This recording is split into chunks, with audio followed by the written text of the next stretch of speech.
Nangungupahan pa kayo? Ano po, yung bahay namin po dati, pinaayos namin yun. Maliit lang po yun kasi squatter lang dati yun. Oo.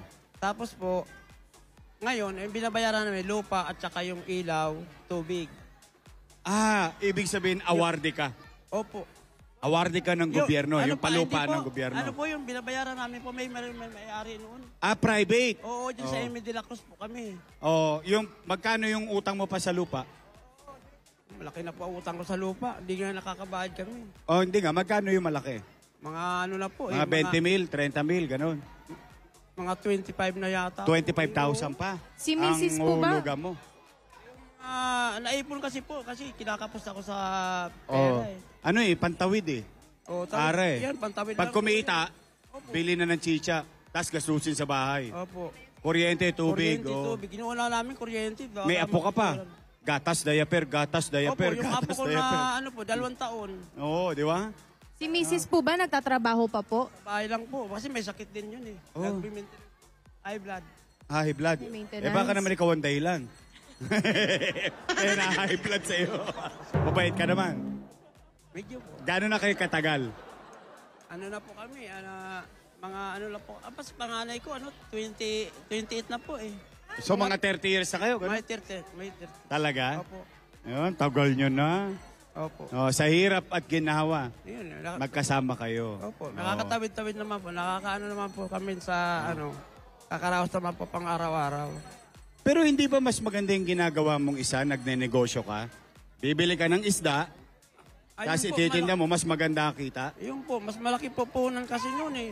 Alam mo muna lang ako, maliit lang ngayon. Nagtitinda po ako ng isda ngayon. Oo. Kaso, pag minsan, mahal naman po. Konti lang tinutubo ngayon kasi maliit lang ang puhunan. Pag maganda ang puhunan mo, Mas maganda sa isda kung tutuusin mas maganda po. kasi sa isda eh. Kasi po, nakapermi ka na. Ito, kung saan sana barangay po. Pagod ka po. Dito, Saka paikot-ikot. yung isda, pag hindi nabili, alam na. Luluto na lang sa bahay. Hindi po. Opo. Yeah. Pero ano naman po, nabibili naman po. Nabibili, Pinipilit ko. napapakyaw naman. Oo. Umaga tapon ako nagtitinda. Taga rito ka talaga sa Pasay? Taga rito pa ako sa Pasay. Tubong Pasay ka na. Barangay 127 po ako. 127? Opo. Oh. Sa Emi de la Cruz po. Saan? Emi de la Cruz. M. de la Cruz? Opo. Oh. May araw ka pa ba ng pahinga, tay? Or Lunes hanggang Sunday? Good Lalakad-lakad ka? question, Apo, linggo, nag-iikot pa ako pagka wala kami tinda. Talaga? Opo. Pag linggo. Ipagbabaka sakali mo pa. Babaka sakali lupang po ako. Ilang syudad ang iniikot mo isang araw para makapagpa-frame? O sa buong Pasay ka lang Minsan po, umiikot? sa Makati ako. Minsan, Makati. Makati muna. Tapos dito sa Pagka yung medyo, pumupunta pa ako ng Taguig. Ito, seasonal ba yan?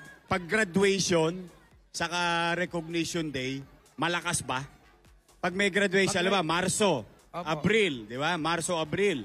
Graduation niya, malakas ba, frame? Opo, medyo malakas-lakas din Talaga? po. Opo. Nakakailang ka nun? Minsan po, nakakaano ako niyan eh.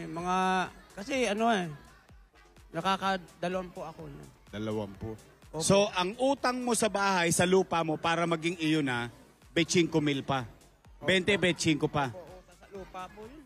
Ha? Sa lupa po yun. Sa lupa yun. Para yung lupa, maging sa inyo na, pag may 25 ka, bibigay na sa iyo yung karapatan. Babayaran namin yung utang namin sa lupa. Oh, yun na yun.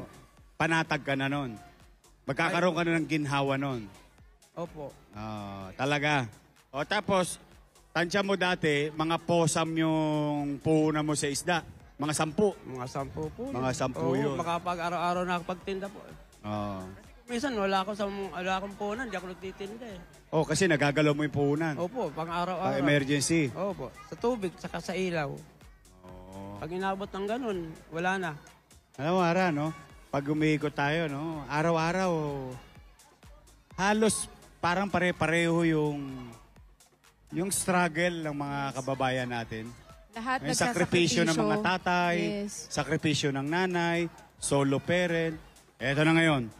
Etong G sa Gedli, naghahanap kami ng mga kapusong katulad mo na Na nagsisikap. nagsisikap. Kahit Yes. anong hamon sa buhay, hindi sumusuko.